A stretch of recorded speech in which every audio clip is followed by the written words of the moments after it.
Le corbeau qui a vaincu le lion. Au cœur d'une forêt dense et mystérieuse, le lion marchait d'un pas lourd qui faisait trembler la terre.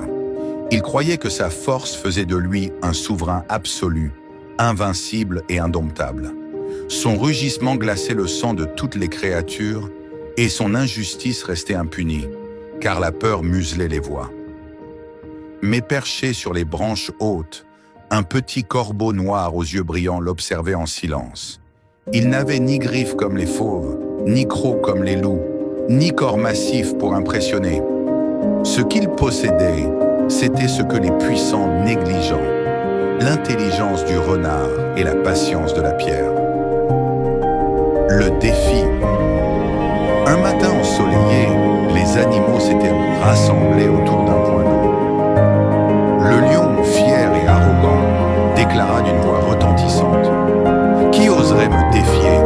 Ma force est la loi et je suis le roi de cette jungle. » Le silence régna, jusqu'à ce qu'une voix s'élève d'en haut. Le corbeau, perché sur une branche, lança calmement: « Moi je peux te vaincre. » Les animaux éclatèrent de rire.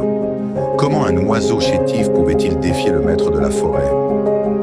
Le lion, amusé, esquissa un sourire méprisant.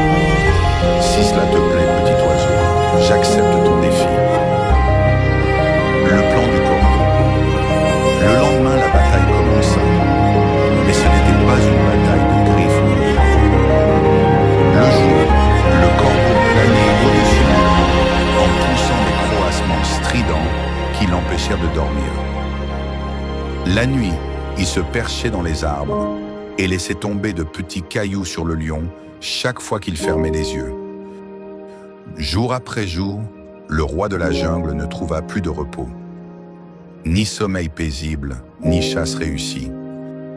La fatigue le rongeait, ses yeux s'enfonçaient, et son rugissement puissant n'était plus qu'un souffle rauque et épuisé.